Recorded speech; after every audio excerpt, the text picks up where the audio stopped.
Hey. This is Lisa A., and you're listening to Who's That Star on LCC Connect at Lansing Community College. Who's That Star is a behind-the-scenes show where I sit down and talk with the employees at the college. This is an inside look at LCC where you will have a chance to learn about their passions, projects, what inspires them both at work and in their personal lives. I'm your host, Lisa Alexander. I'm so excited to get a chance to talk to all the people who make LCC great.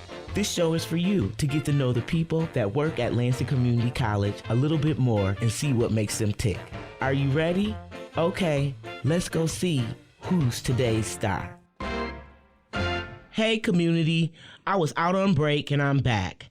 I missed getting an opportunity to learn about my LCC peeps, so I'm so excited to get an opportunity to introduce you to today's star. This star was born and raised in Phnom Penh, Cambodia, until 1997 when she came to the U.S. as an international student to pursue higher education.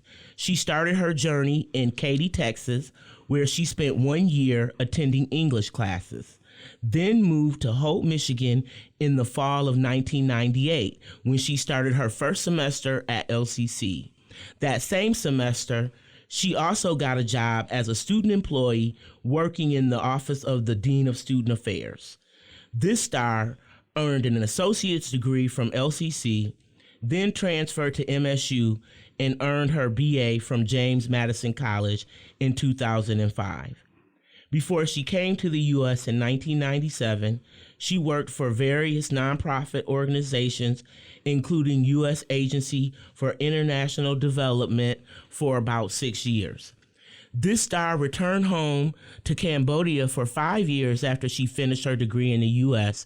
and worked for the British Embassy of Cambodia and then a private bank before moving back to the U.S. in 2011 for good.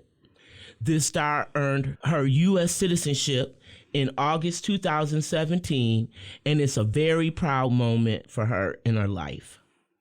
This star returned to work for LCC in 2014, first as a professional tutor at the Learning Commons until February 2017, when she became an academic success coach. She loves this role and it fits her and her passions well. She enjoys serving students and the community that once was there for her. Outside of work, she enjoys gardening, hanging out with friends and family, binging shows on Netflix, walking, and cooking. All right, WTS community, are you ready to find out who's today's star? Drum roll, please. Today's star is Chelsea Vann.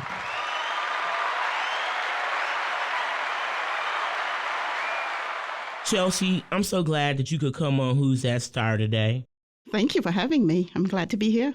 Can you tell me about your work at LCC? Like, what are your roles here? I am an academic success coach, and I love the role because I play a role as a focal contact person for students. Mm-hmm. One person, if student is not sure where to go, what to do, I can help them navigate LCC system, provide them support in terms of coaching academically, but also provide them resources on campus and the resources from the community so students will get what they need to facilitate their journey so they'll be successful at LCC. I wondered, because you did tutoring, which is helping, and now you're doing a success coach, which is helping. What did you tutor what did you help tutor? English is not my first language, but I tutor English, reading, writing, and grammar, because the background when I've learned the language, it's very helpful to know how everything put together. Mm-hmm. Grammar is how the sentence put together. I'm not like editing for them, right? But kind of help them point out the pattern of mistake. Okay. And fix with them and let them fix it themselves so they can learn from it and just look over essay or any report interview piece that they do at the college. So I'll help them to check the overall, see if it makes sense. What made you say, okay, I know I'm doing good work in tutoring, but now I think I want to do success coaching? I think I'm always, like, from my background, having a passion of earning a degree, getting your education at different level that you can get, kind of pushed me at the end to a higher ed and up at LCC. Yeah, I love doing work at the college because when I was student employee, I also worked at the Writing Center. Before I transferred to MSU, I work at MSU Writing Center as well. So I'm around student and work in higher ed, and I'm just very comfortable. And I feel like it's my role to also show student my passion and show them, hey, you can do this. This is worthwhile. Encouraging them, not just tutoring, but helping them and, dealing with whatever they bring in with their assignment besides just their assignment that you need a tutor. Because that's a difference, though. You do more than just the English or the reading. A person is bringing you, and tutoring, they're bringing you that problem. But with a success coach, they're bringing you all kind of circumstances and issues. So right. As a tutor, you also deal with other challenge that student brought to the session. Okay. But as a coach, it's very intense because you're the first person that they unload to on top of what else going on in their life in addition to, well, I can't navigate D2L, or I don't know where to go and get accommodation, or where should I go if I want to join this club and that club. Some students come in with all kinds of barrier outside academic that you take it on, and before you refer a student, for example, to counseling, you would, wholeheartedly listen to them and hear them out and guide them to where they need to go if it's beyond kind of scope of work. Yeah. I like that. Well, that's good. I think you do an excellent job. Thank you. I'm glad that you are here. How did you make the decision to come to Holt, Michigan from Katy, Texas to get started at LCC?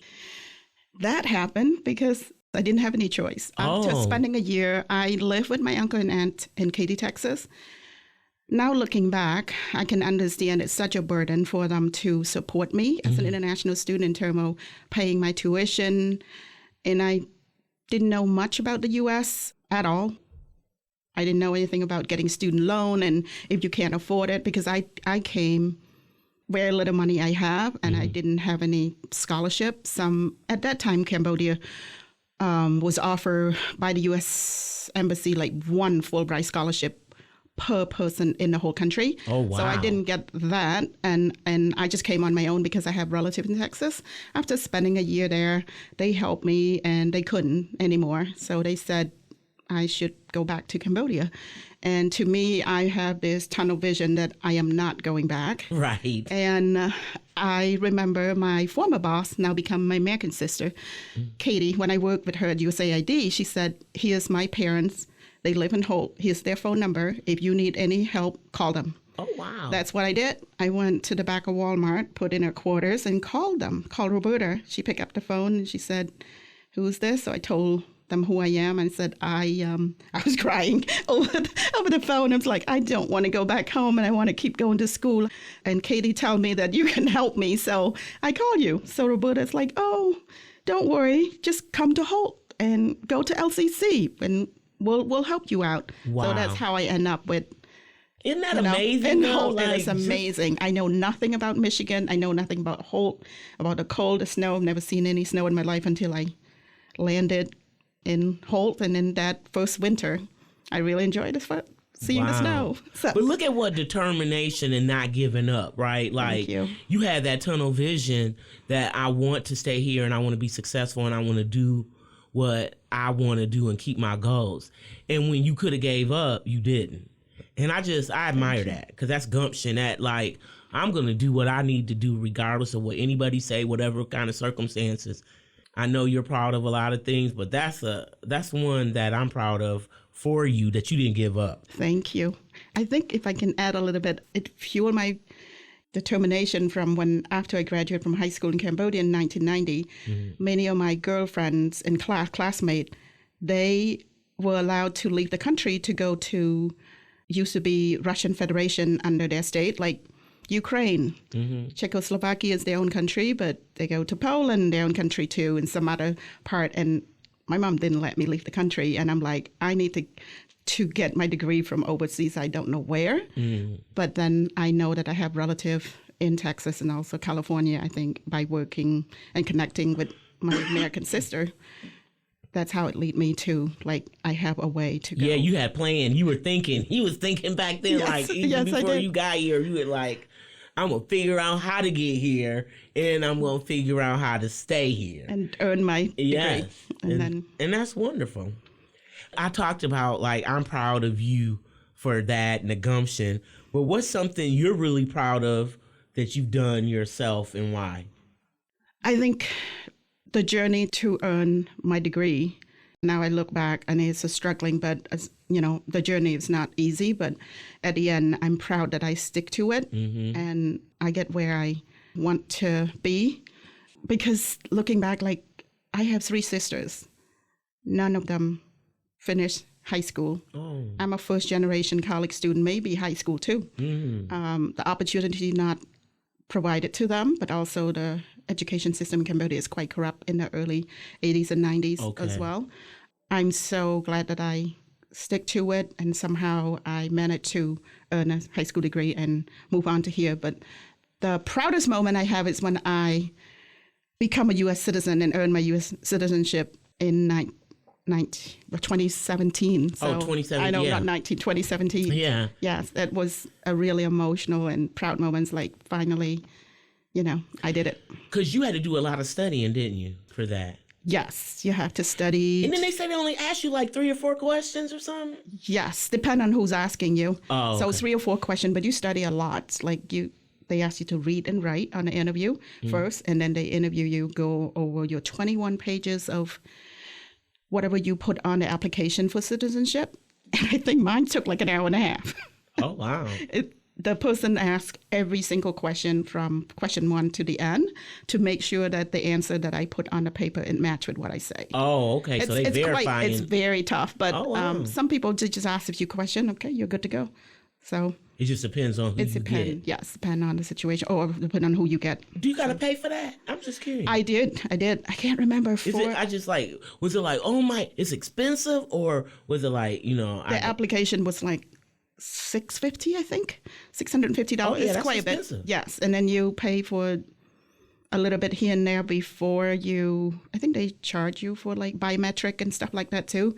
I can't remember, but a total of less than $1,000. But still, right, when you gotta have the money. You gotta have the money. If you don't have it and stuff like that. Right. But I guess that is wonderful to be able to get U.S. citizenship. You know, if it's something that was your goal and that you wanted to do. Are you dual? I am a dual citizenship. Okay. Cambodia accept dual citizenship. And I think the very like good emotional time is when they ask all of us, 72 country, and meet with the Henry Ford Museum in Grand Rapids, and they do a ceremony. And they give you, the judge come in and give you your certificates and whatnot. It was quite something. It's really nice. Yeah. Now, did you have anybody to go with you? Yes, I have one of my American sister and her partner, and then my friend, which I met her because she was a bus driver. I got on her bus in 1998 when I came to LCC, and she and her daughter went. So 4 of them went to the ceremony. Wow. And my American host mother, she was not well, so she couldn't attend, and it was just a sad thing because she helped me so much. Yeah, so but much I bet she was proud. Yes. Yeah, yes. that's so a wonderful really thing. Nice. That is. I'm so excited and glad to hear about that. So, not that what you've done wasn't daring, okay? Because I feel like I don't want to leave Lansing, okay? Let alone going to another country and trying to learn the language and explore and figure all that out. So I definitely take my hat off to you. But what's the most daring thing that you've ever done? I think probably it's not daring to other people, but to me, when I was like barely know the layout of the land of the U.S. And after graduate from MSU, I went to Washington, D.C., like the tri-area, like Washington, D.C., Virginia, Maryland area. with an old car and tried to look for a job they call it optional practical training, where after you graduate, you can use a year to go and find a job that matches with what you learn. Mm-hmm. So because I earned a Bachelor in International Relations, I thought DC would be the place to go and intern and try to earn some experience from there. But I didn't, but I ended up working at various places until my visa is up. So I piled all my stuff in a very old car and drove it back alone from Arlington, Virginia, back to Holt, and using MapQuest printing out on paper. Oh, yeah, that's it was crazy. It was crazy. Yeah, I remember, but MapQuest got us to where we needed to go. You just had to pay attention. But yeah, that is daring, especially for me, who hates driving on the highway. I don't want to drive on the highway. I do not like it. And back then, it wasn't as bad as I feel as it is now. But to still go and do that by yourself, and you got here, that is a daring thing. I feel it's daring. Thank you. 2006 was not too long, but it's feel like a long time. Yeah. Hey, you did it, though. Thank you. So what's your favorite season and why? I like the fall season. I love the color, the cool air, and, crisp air, and get ready for, enjoy it before the winter starts. So right. I really liked it. Dry and beautiful. It is beautiful, especially in Michigan.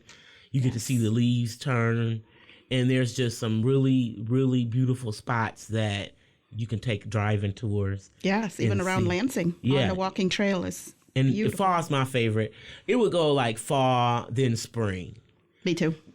But yeah, okay. So we can hang out in the fall and frolic around and do stuff. What's your favorite way to unwind? I guess it depends on what's going on, but a lot of time to unwind, if it's a stressful day in the office or something like that, I'll go for a walk right after to just, relax or cook. Yeah. Somehow, now I know that cooking, it's a form of therapy. It is. When you're in the kitchen, start chopping and cutting stuff, it's nobody else, nothing out but you in the kitchen. So I find that relaxing and soothing. So I cook quite a bit. Yeah, and let me tell you, Chelsea spoils some people in her office with her coworkers, and she brings them all kind of good food to work, and they are just lapping it up, okay? Because Chelsea really does a great job in making, like, what is it? Asian cuisine, or what would you say? Yeah, what would I would say? But it's just like good, and it smells good every time she's heating it up in the microwave in there. You can smell it. It's just delicious. So we love that she's here, and some of them love it more than others because they get meals all the time. I'm not being a hater. I'm just throwing that out there. Okay. We're making that a salad. Right. The spring roll salad. Yeah. Oh, yeah. We did do that. I did the roll. That was good, though. Yes. We enjoyed that. Fun. We got to do that. We got to start that back up. Yes. Where we had a salad club, everybody, and I think we only did one time where we did the salad. The roll, but we did a few salads. We did that, and we did the grinder. Yes. And then we did the fruit. Yeah. The taco, too. Oh, I missed that one. Okay. Oh, you did. So what's your next big project? Like, what is something that you, either at work or at home, what's your next big one? I would say at home. I bought a small place last November, so I'm still putting it together. I would like to paint it. So hopefully this month I'll get it painted. Interior, inside you gonna paint yes. it? Okay. Starting in the inside. So okay. I remember you had your carpet project. Yes, I did get it chained to a hardwood floor. That was quite something. It was beautiful when it's done, though. Okay, good. Yeah, that was like at the beginning of, like at the end of May, I think, or somewhere around there that we had talked about that. I already know the answer to this, but I love this question. It's my favorite question almost. Go green or go blue? Go green. I already know. You graduated from James Madison. Did you automatically decide that you were going to go to Michigan State? Yes. From LCC? Yeah, somehow I only have one place that I want to go, and it just Michigan State. Somehow I just want to be there. It's closer, and I feel like the circle of support is still here for me because, yes. It sounds like you found your people when you came here to Michigan and like, cause like, okay, how random is it that you meet the lady on the bus, right? Right. And then that's a friend that's gonna go with you. You know what I'm saying? So it seemed like you were at the right place. You came to the right place for you, and I could see where that Michigan State would be the next ideal place. That's what I was looking when I was doing my master's program. I didn't apply to no other places. And they was like, you didn't apply to other schools? I was like, nope, I just applied to Michigan State and just knew and expected I was going to get in. I didn't know. I just applied. What happened if I didn't get into Michigan State? But I just applied to Michigan State. And like you said, my friend Sandy Half, that's her name, the bus driver for CATA. That's how I met her. She drove number 5 bus, and that's how number 5 bus used to go from LCC to Holt. Right. And we are still friends until now. That's wonderful. So, I mean, I think that's a great tale. They are great people. You came to Lansing and East Holt and found your village and found your people that were, because you don't buy a house somewhere that you're not happy and don't want to stay in. So we're going to get to keep you. Yeah. This is my second home. And I think that's one of the motivated factor that I come back and work at LCC as well. Because it's a community I'm familiar with. I know I have some support. So. And it makes sense. And you talked about like you wanted to come back and work here and serve the community that once was there for you. Yes. That makes sense now, right? You can see where those connections came and where you built those relationships, and then it's easy to come back and work at a place that you feel is home. Yes. It come full circle. You're a student here. You've been through what you're struggling, what mistake you made, and to be a coach, I would like to share that with them to, like I made plenty of mistakes during my college years, so I just want to share with them, like, don't do what I did. Some of the stuff that procrastinating and stuff. Right, yeah. And so I like sharing those wisdom, I guess, with them to help them. I want to ask you, what is a special contribution, something you really feel that you do very well, that you think makes a difference here at LCC? I think like serving student is one of the things I feel like I'm proud of my job, but also very proud of LCC that create an academic success coach program, because this program, what I do, make a difference in students' life every day. You can see the difference of the outcome of what they want to achieve. You are here for them, and it's amazing to see them from when they started here to the day that they attend graduation ceremony at Breslin Center, where you clap and be there and, like cheer them on. And I feel like it's very special to have a relationship with a supporter that you can go to anytime and that feel like you're not alone. Yeah. Some students need more help than others. So the one that really need help, they really appreciate it. And they told us like we made a difference in their life. Yeah. And that's a great feeling. Yes. And it is something. And the relationships that you build, you do get an opportunity to support students in a different type of way. Yes. A lot of times there's a barrier or an area that you have to stay in. Oh, I can only tell you about classes, and I may be able to hear you, but I can tell you about my role is about classes, or I'm tutoring. I can hear those problems and things, but my role is. But your role is to hear those problems and help them navigate and figure out. And so I do think that's a special contribution. Very challenging, but also very rewarding. It is. Especially when you see a student that graduated and came back and visit. It's like, I just want to stop by and say hello and tell them how well I did and I'm doing. And it's very rewarding. And I don't think students really understand how that makes us feel like, as practitioners, as people that help them. We didn't do the work, but we supported you. And man, it sure is nice when you come back and you fill our cup. Yeah, fill it up. Thank you. Okay, so we're almost done, Chelsea. I don't want to talk your ear off, but I wanted to ask you, where did you learn to cook so well? I've learned from my mom. Okay. So I'm very grateful now that she made me cook. I've learned from like when I was not even 10 years old. Oh. My mom is a single mother after my father was killed during the genocide in Cambodia between 75 and 79. Oh, wow. So my mom played both roles as a father and a mother. So she would be leaving home with my older sister 5 o'clock in the morning and not coming back until 5 o'clock in the evening. Wow. out in the heat in the market selling stuff, so make a living to feed 4 little daughters. So when she's not home, she would tell me and my sister, this is what I want you to cook for me. This is an ingredient. And when I come back in the evening, I want to see this. I would like you to cook. This is how you do it. So I just follow her instruction and cook a lot. And we have a tradition of cook every Cambodian New Year and Chinese New Year because my mom's like Chinese, Cambodian, Vietnamese. Okay. So we cook different cuisine for South Asia. And we cook up the storm every year to receive our relative from the suburb or the countryside come to the city to spend the New Year or any special event. So my mom would be the house that people come to. Oh, wow. So because that's where the good food's at.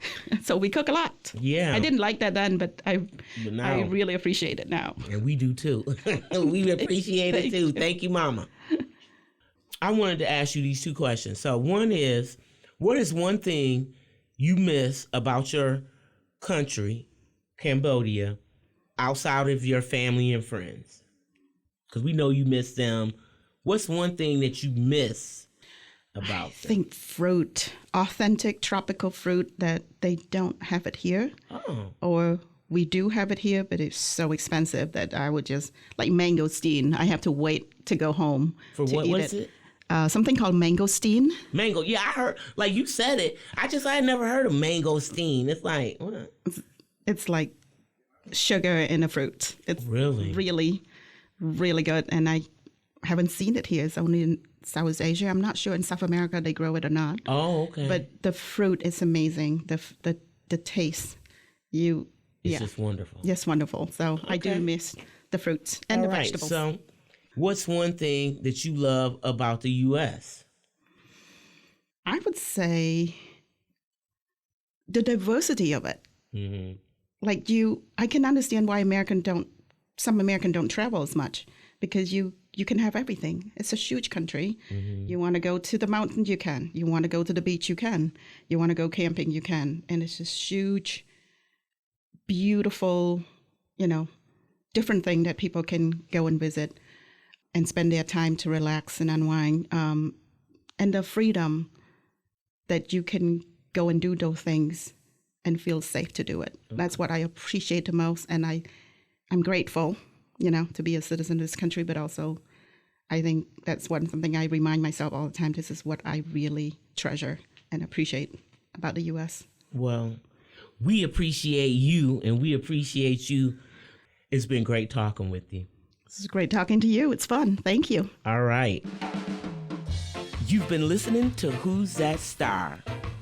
I'm Lisa A., and you can listen to this episode of Who's That Star and other shows from LCC Connect anytime online at lccconnect.org.